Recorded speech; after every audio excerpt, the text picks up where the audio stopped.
Well, howdy there, Internet people. It's Bo again. So, tonight we're going to talk about some good news for most of the people of the world. I think it's good news. However, there will be a subset of Americans that will see this as just a horrible paradox. An immovable force meets an immovable object. Two closely held beliefs that are suddenly thrown in direct contradiction to each other. And they're going to have to make a decision. It's kind of funny to me. It started in New Zealand. Near New Zealand, there is a country, and this country is at risk of disappearing due to rising sea levels. So, a man fled to New Zealand and claimed that he had to stay. The case went all the way to the UN.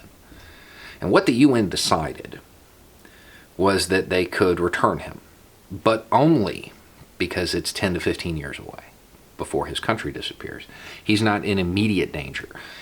If he was in immediate danger, well, they're going to have to let him stay. So, for many Americans who are just dead set on owning the libs by destroying the environment and refusing to see horror on horror's face and accept that climate change is an issue, they're now going to have to deal with the fact that if they proceed with that line of thinking, we will inevitably receive climate change refugees.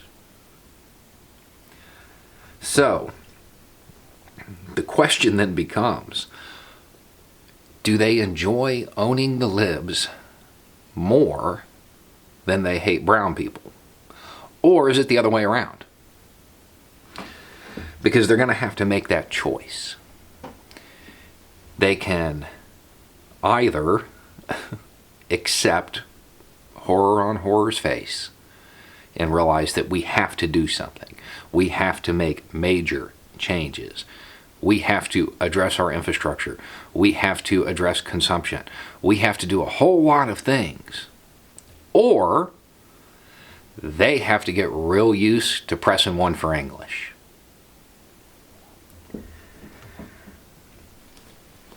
This is an issue that won't be resolved anytime soon. But now there is a little bit of legal precedent protecting those in the developing world from the actions of those in the developed. And that's the messed up part about it.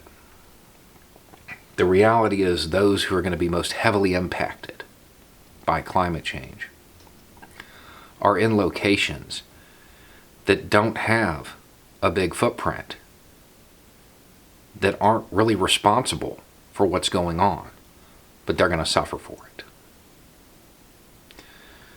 Or they can come here, or to other locations that are going to be a little more habitable, at least for a bit.